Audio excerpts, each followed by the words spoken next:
almost a year.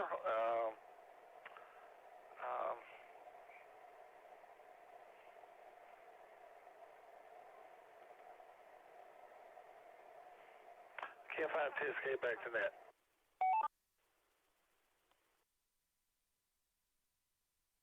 All right, KG5P Mike. Well, I have to categorically state that the movie with the moon buggy was definitely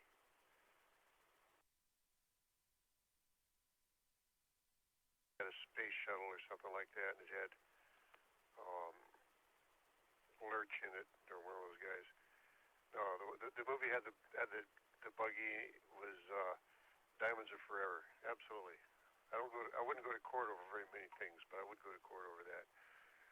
I thought it was kind of amusing that OJ, they would say, well, they're saying, well, they're going to kill all our wives, and OJ would say, oh no, I'm going to do that myself. Yeah, the whole thing was just pretty cheesy. OJ's as dumb as a box of rocks anyway. I don't know why they keep dredging him up, but I guess he was, at the time, he was an actor. See, there was another actor that played in The Big Lebowski, played the vice president. I thought he was pretty good. Yeah, what was his name?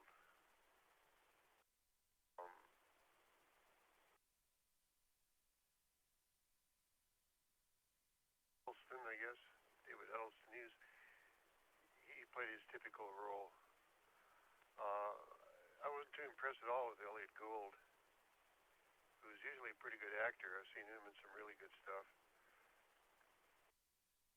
Oh, she was another. I mean, she was in Midnight Cowboy. And everybody knows Sam Waterston. I mean, Sam Waterston's been in Law and Order. He's been kind of typecast with that, but he always played a good district attorney. Law and Order. Telly Savalas has been in a few things. One I liked him in was The Dirty Dozen. That was cast very well. And most of the other guys, I don't know, I don't recognize the name, but yeah, the movie was kind of a disappointment. They took too many liberties that they didn't have to do. So wait till see what we got on next week. Back to net KG5P.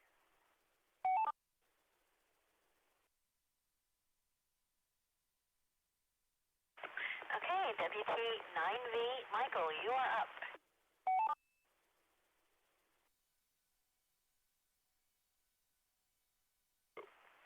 And I do have two final plot points that I just thought of, I just remembered that really bugged me. But one of them was like, after faking a drug let me try that again. After faking a drug arrest, why did nobody keep an eye on the reporter creep? And after that rather dumb slow motion running at the funeral, it ended. What happened? Did people go to jail? What? I want to know. There was, I actually wanted to know something, and they didn't give it to me. Anyway, as far as characters, it seems to me that pretty much everybody in the film was a caricature of real people, and I didn't really care for anybody. So, bleh. Back to you, Brenda. WT9V. Okay, KS5PDS, Billy, go ahead.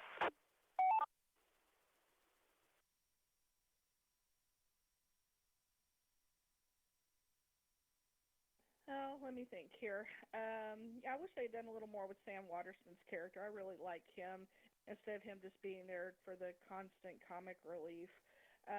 Also, his character took the absolute most difficult path to climb up that rock face, because when they pan out after you see the helicopters where he encounters them at the top, and they pan out to wider angles, you can see that there were much easier places to climb up, where he could have climbed up a lot faster and possibly evaded the helicopters. And so with that, I was disappointed.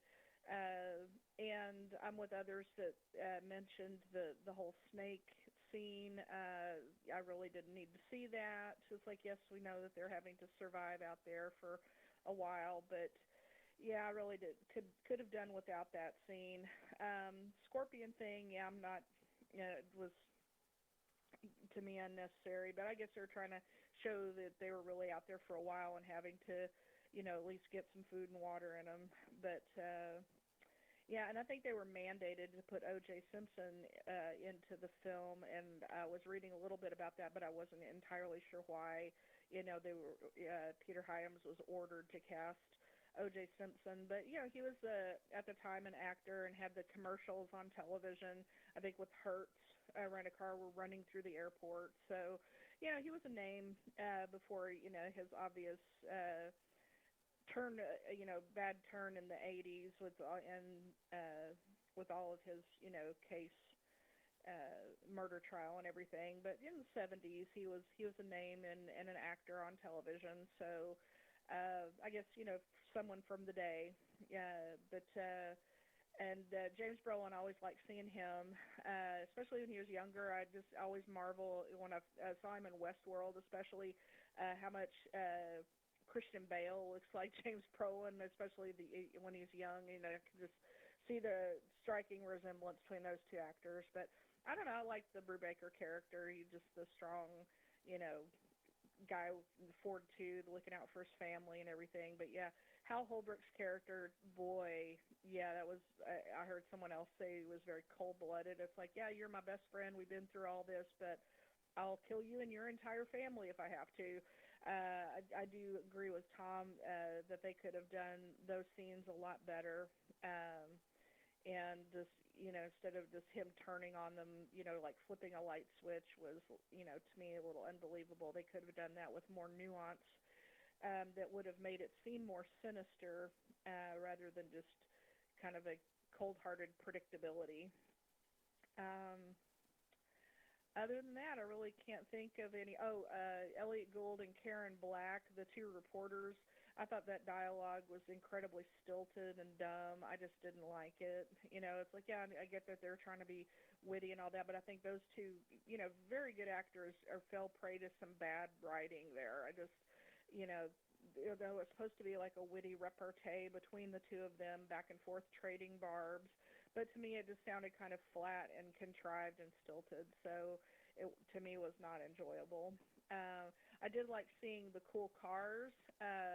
Hated to see that Mustang go off the drawbridge into the water, but that was a really sweet-looking Mustang, and also the E-type Jag that Karen Black's character drove. It's like she must do very well as a reporter, because that's, to me, not a car that a reporter would be driving around unless she's like an anchor or something.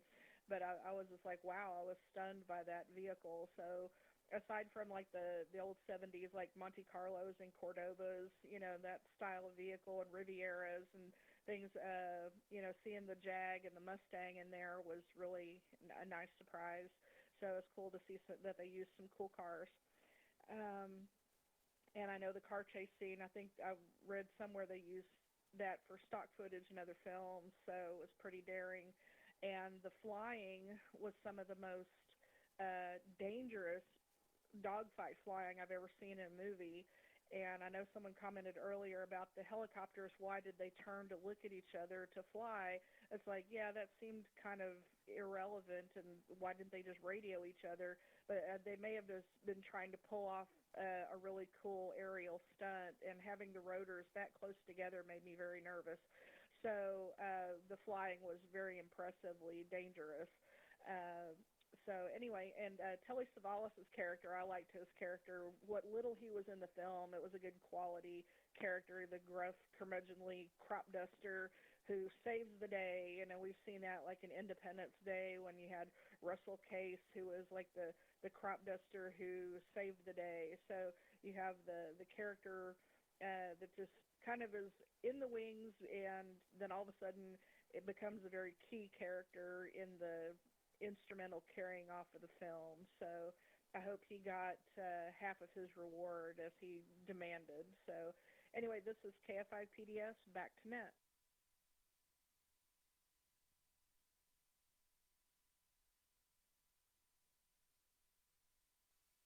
WB50ZL. I agree with everybody about Hal Holbrook. It's just so unbelievable that people you think of as your friends, you're just ready to kill them, and all their families and everybody, and not have. He had no remorse whatsoever. You know, it's not like some tragic thing to him. But he was just really determined to save the space program. I get that. But when you look at the real space program, Apollo 1 set us back, we picked ourselves up and regrouped. All the shuttle crashes, the same thing. We had many tragedies where things went horribly wrong, and we fixed it and went back out again. I don't accept the idea that you had to threaten to kill all these people to keep the space program alive. I think it would have survived. I didn't much like anybody in the film. I think they were well cast. It was okay. I just, the astronauts didn't seem very astronauty. Well, that didn't sound right. When you look at real astronauts, they joke around, they have pranks. They're real people, and they're generally pretty clever and smart and funny. And these guys were not like that at all. They were just automatons to me, even before they had to pretend to be dead. And so they just weren't realistic as astronauts.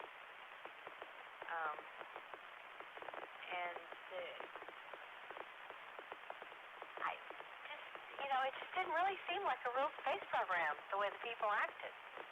I'm just saying. All right, do we have any more check-ins? This is WB50ZL.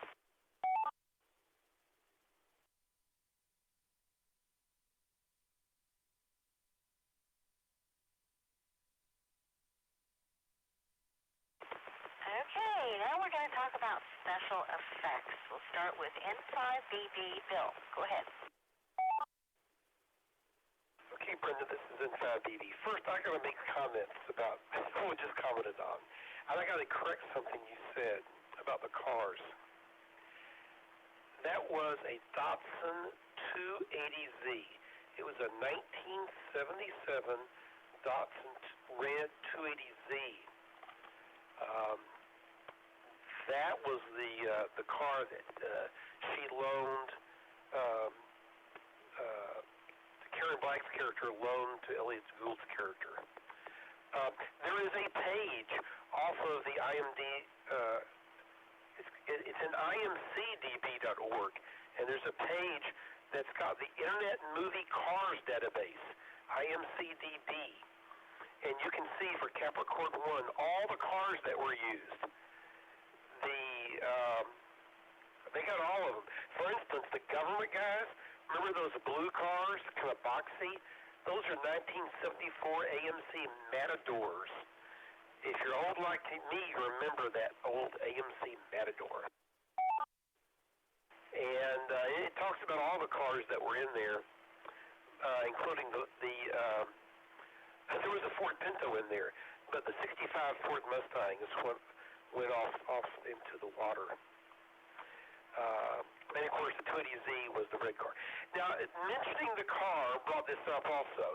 You notice right at the last scene, near the end of the movie, how he tries to call her, the astronaut tries to call his wife from way out in the desert somewhere, which means it's a long way from Houston. Somewhere there, they said 300 miles.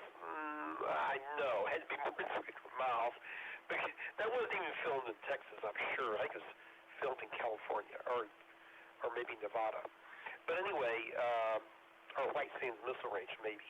But I'm pretty sure it was filmed in California. But no, that wasn't within 300 miles of Texas.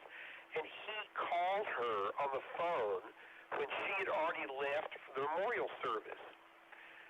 But he went through all the rest of that stuff with the airplanes and somehow made it back with the red car to Houston. That's impossible. How could he she was being picked up in a limousine to go to the service. How could he possibly be there at the Explain that to me, folks. Couldn't have happened. That was a big goof up. We're supposed to be talking about special effects.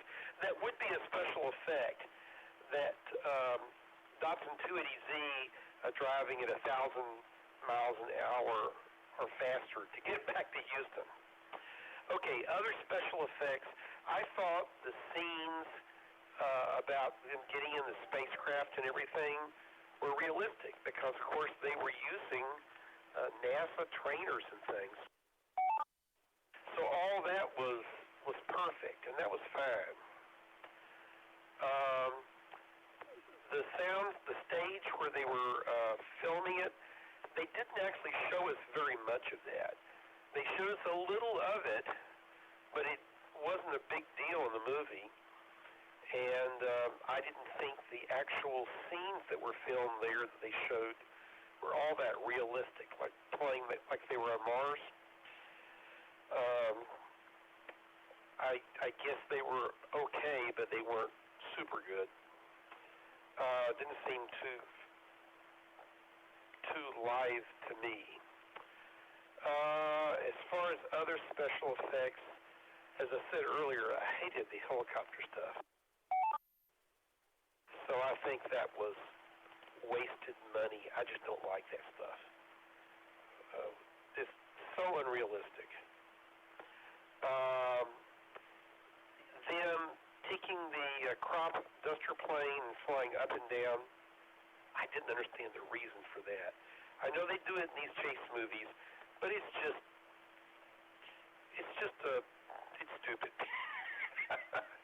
It's overused. If they did that in one movie, they don't need to stop using it. Don't use it every other movie. But instead, they did it on TV, and they did it in a lot of these movies, all there from the 60s, from the 70s and 80s. So I thought that was overdone. Other special effects things, I guess I didn't notice too many other special effects things going on. Inside BB.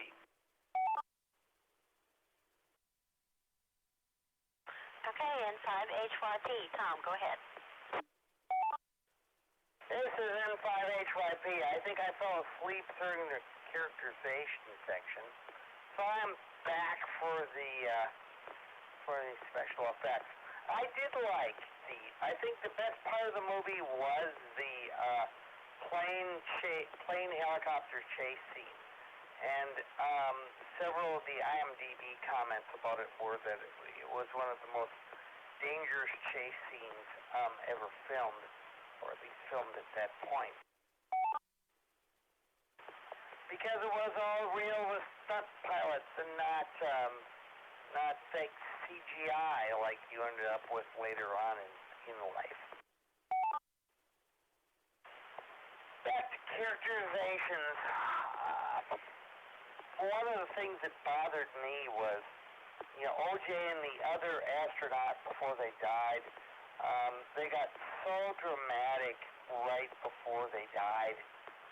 It was kind of bizarre in a way. I mean, fine, I get the concept, but boy, it felt like just way overacting.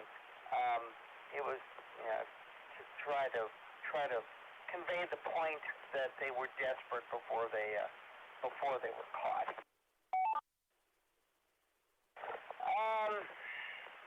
Again, like Bill, a lot of things. You had to suspend belief that this crop duster plane would get them from way out in West Texas, maybe 300-400 miles, into Houston in time to get there for the memorial service and the funeral. That was just kind of bizarre. The fact that they were supposed to be parallel events, that kind of drove you nuts. That's where you had to suspend belief of time and space. Yeah, this is about space in order to be able to enjoy the movie. on average, it was okay. You know, the concept was fun, and it was fun watching some 70s actors do their thing, and it was fun kind of watching it for what it was. But no, you had to spend a lot of belief. That's all. Good night. See you guys next week, I hope. This is N5H5P.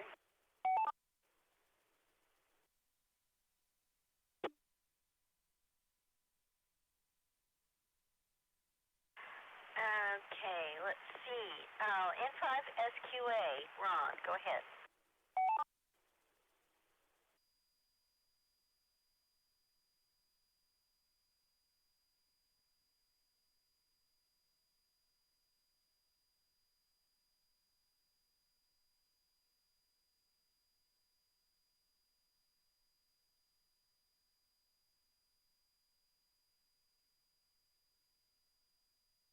Sounds like Ron has left us, so we'll move on to KE5ICX. Go ahead, Tom.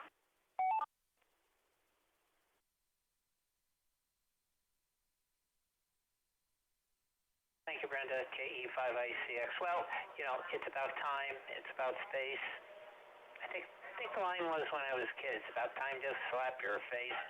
Well, in any case, the special effects. Let's see.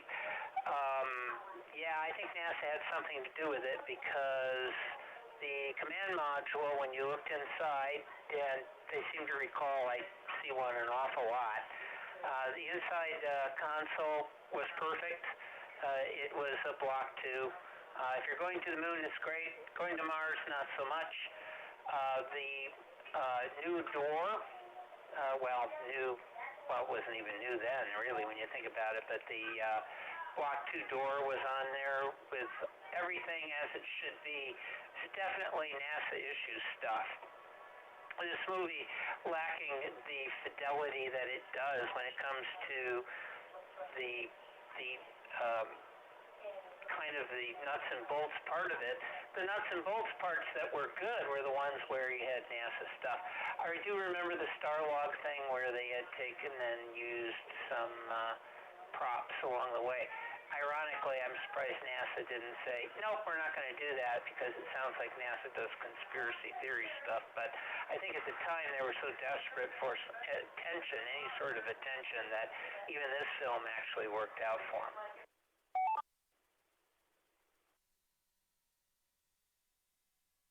I really enjoyed the aerobatics in this. These were all done in real form with a couple of sleight of hands, I think, with tapping the helicopter skids on top of the airplane was way too stable. But everything else was really amazing. It was pretty cool seeing these planes doing aerobatics and helicopters doing aerobatics through the desert. That was pretty cool. I enjoyed the heck out of that. In many of the shots, you had the two helicopters and the airplane. Well, while the helicopters were doing aerobatics and they were using ground crews, the helicopters themselves were filming scenes down onto the plane, which looked pretty good. So you can do double and triple duty on all this stuff and make things happen in very spectacular ways. I enjoyed that a lot. Finally, on special effects, there weren't a heck of a lot in the movie. They just used stock footage on things, which was okay. But on our final round, I'll go ahead and emote about the music. Back to you, KE5ICX.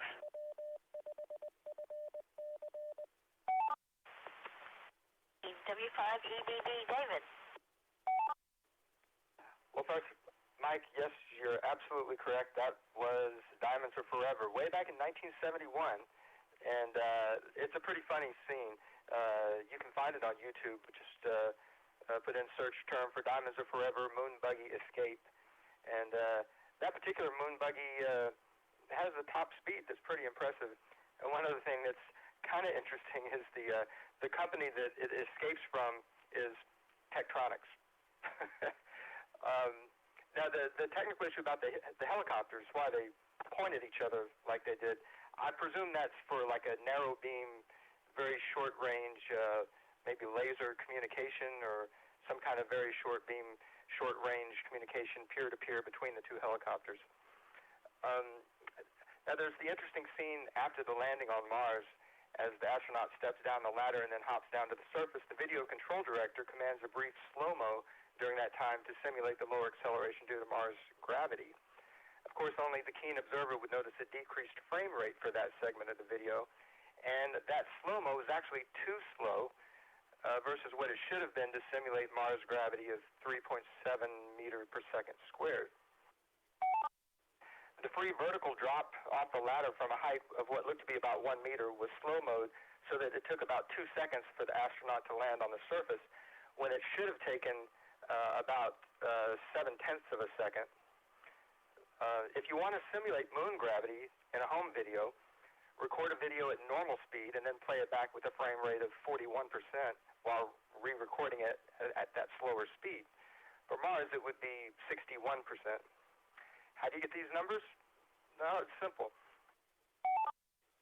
Neglecting air resistance, the equation of motion for an object starting at rest dropped from a height above surface h equals 1/2 gt squared, where g is the acceleration due to gravity.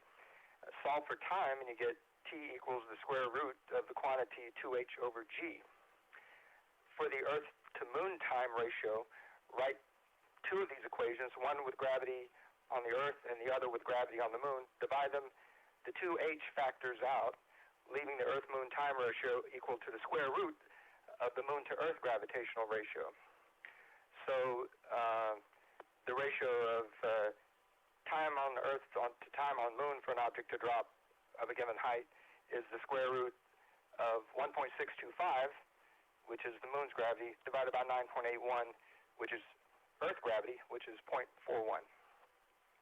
Now, you would embellish your video for greater realism by choosing a setting with a dry, rugged surface, then hop, skip, and drive around really fast, kicking up lots of dirt and dust all the while.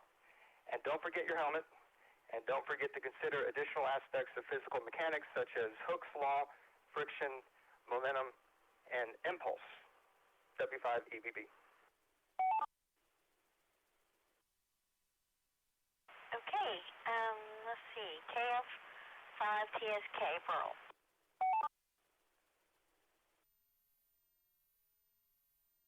KF5TSK.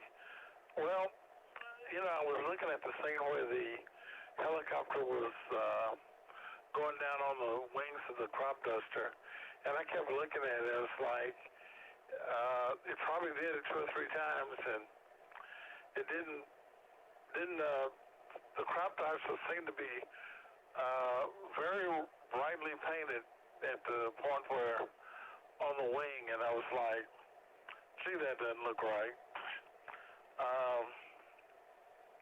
Two of those helicopters, I think that they crashed with just models, and so I don't think there was not really any money spent on it. I think it was just something to create something to look at. And then I had a question is, would a crop duster really outrun 2 military helicopters? Maybe not. I like the chase thing with the runaway car with the reporter. But I kept wondering, when the car slowed down, why didn't he just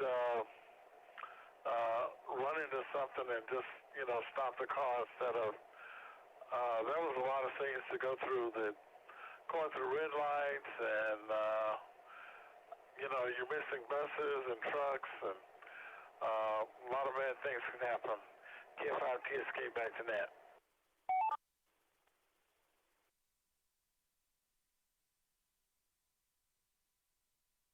Okay, KG5P, Mike. Okay, thank you. I think I'm going to go ahead and check out there, Brenda. Elvis, really the building. Book on inverted dipoles. So thanks a lot. We'll see you next week. KG5P. All right, well, thanks for checking in. Next, WT9V, Michael. Thank you very much. Regarding NASA and the conspiracy theories that was put forth earlier, maybe they went along with it because there's no such thing as bad publicity. I don't know. And I could sit here and go through all of the bad things in this movie, all of the plot problems, all of the special effects problems, but we'd all be here until sunup. So I'm just going to say I thought the special effects were pretty terrible, including the tracking map that showed them in orbit around Earth the whole time. And I thought the most impressive thing in the movie was someone allegedly doing 100 miles per hour through traffic in Houston. WT9V.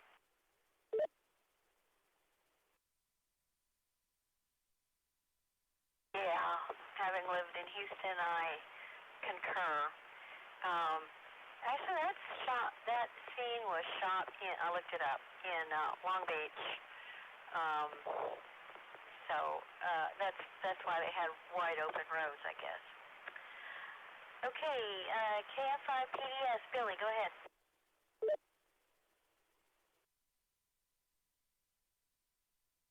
Great, thank you very much. Yeah, thanks, Bill, for the correction on the car, the 280Z.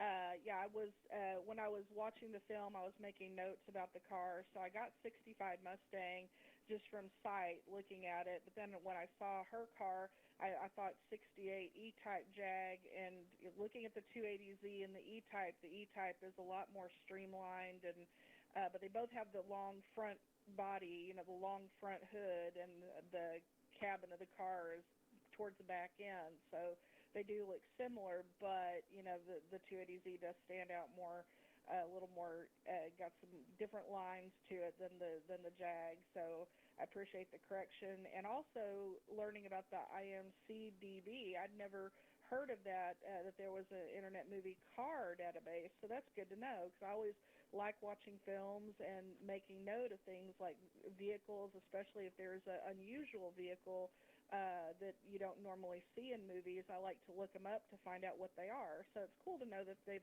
got a car database out there. So I'll check that out. There was one other thing I was going to comment on that's now escaped me. So I'm getting tired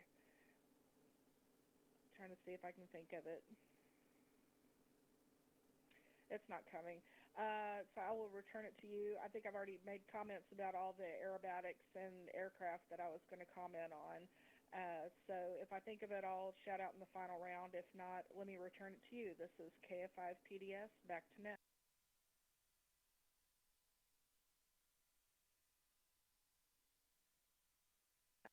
Alrighty. Well, special effects. I do know that Michael Westmore did the makeup, but I guess the stuff out in the desert was kind of challenging. But his big claim to fame is creating foreheads in Star Trek, Klingons and such.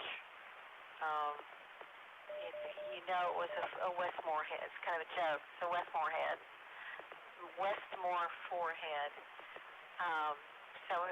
He's definitely done a lot of work, but this wasn't all that challenging.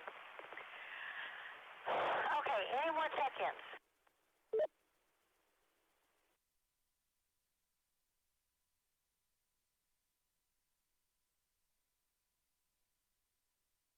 Okay, we're going to do one last comment. If you have anything else to say, go ahead and come with your call sign, and we'll do a short rotation.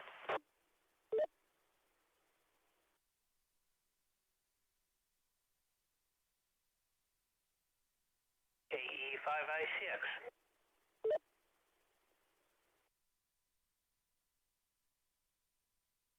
KF5PDS.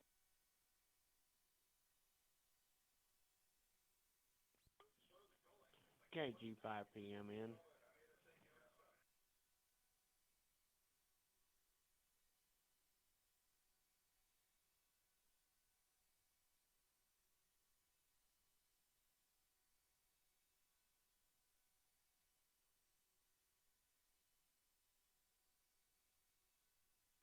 Okay, KE5ICX. Tom, go ahead.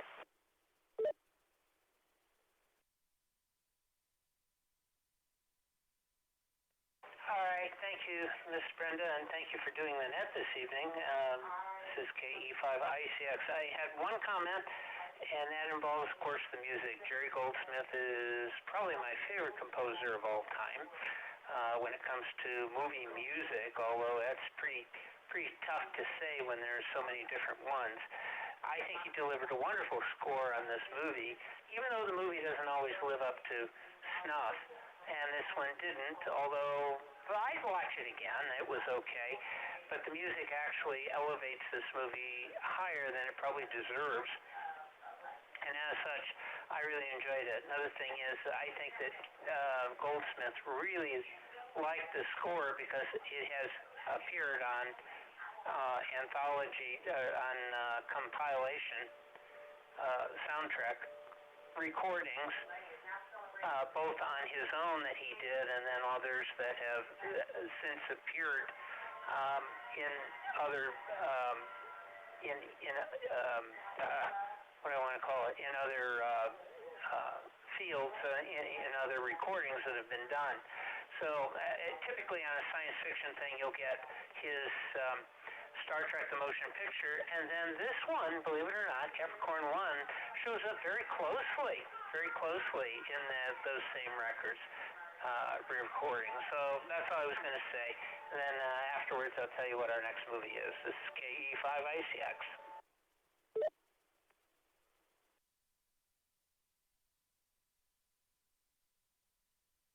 Hey, KF5PDS, Billy.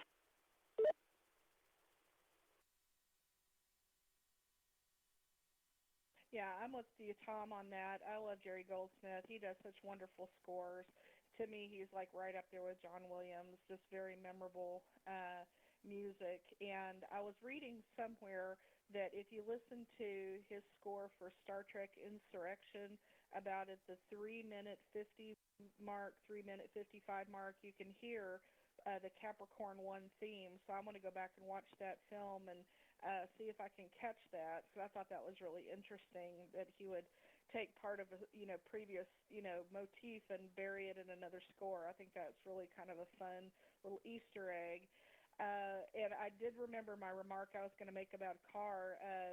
Bill mentioned the AMC Matador, which I did not remember, but the car that I remember from the 70s that was the AMC was the AMC Pacer.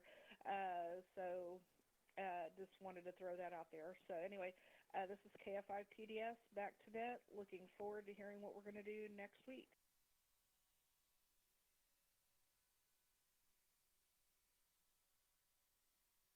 Okay, inside BB, I'll put you in right after KG5PMN. Go ahead, James.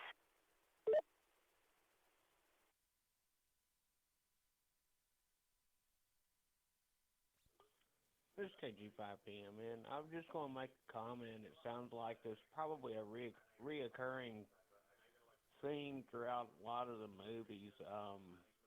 People that live in certain areas realize that chase scenes and certain parts of the movie can't take place because of geographically it's impossible.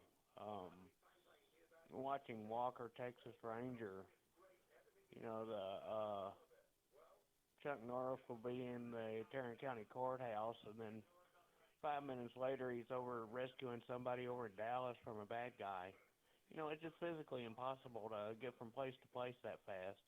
There's probably a more recurring theme in the movies than what we realize. It's just a lot of physical impossibilities in some of the chase scenes and some of the getting from place to place. KG5PMN, back to the net.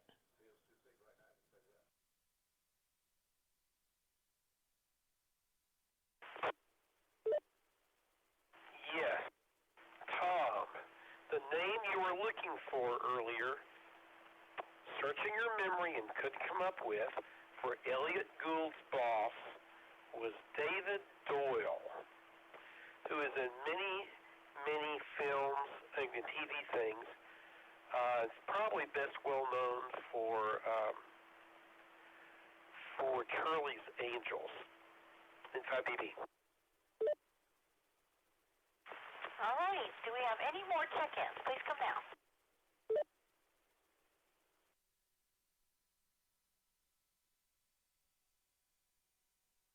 Okie dokie. KE5ICX. Tell us something wonderful about next week, please.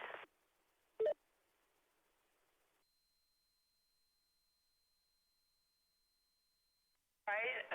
Thank you, Miss Brenda. I hope everybody enjoyed watching in HD. Yes, we saw this film in HD. The first time I saw it was in blurry vision, so we got to see a bad movie with great articulation.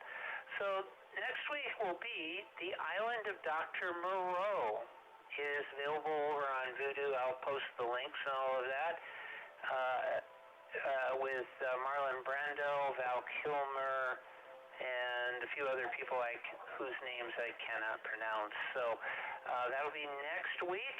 If you would like to, if you're listening in and you'd like to join over on the Facebook group, you can go to Afterglow Movie. That's 2 words, Afterglow, and the second word is movie. And just say you'd like to sign up.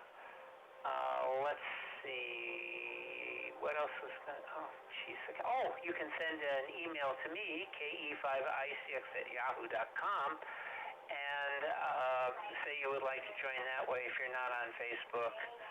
Do that, and I'll put you on the link, and you'll get the email probably tomorrow morning sometime for the film. So that's it from me.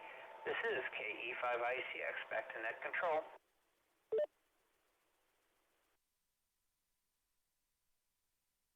All right. Well, thanks to everybody. We had 13 people participating tonight, and thank you all for coming out for this. This is WB5OZL Clear. W5FC.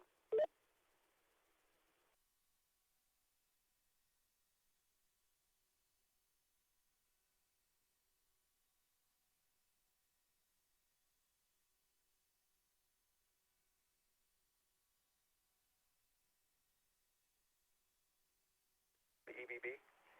Any Karen Black fans out there, she was not good in this movie. She was good in Airport 75 and also from 1975, a movie called Trilogy of Terror. They're like 4 vignette stories which all star Karen Black, and she's pretty good in them. W5EBB. This is WB5OZL. Yeah, she was not good in this. I don't know what was wrong with her. She looked drunk or something. Not her best role. She was a big deal back in those days. WB5OZL.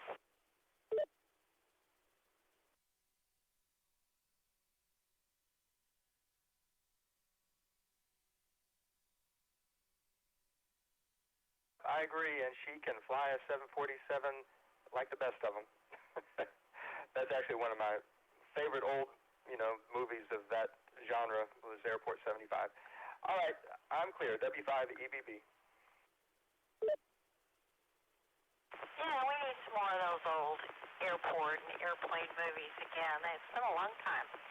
This is WB5OZL Clear.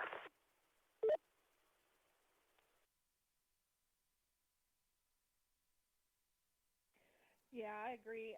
One of my favorite movies that she was in from the 70s was in 1976 called Burnt Offerings, that also starred Oliver Reed, which is a good kind of psychological thriller. So, yeah, I know this was not her best work. I have seen her in better things. This is KF5 PDS, and I am clear.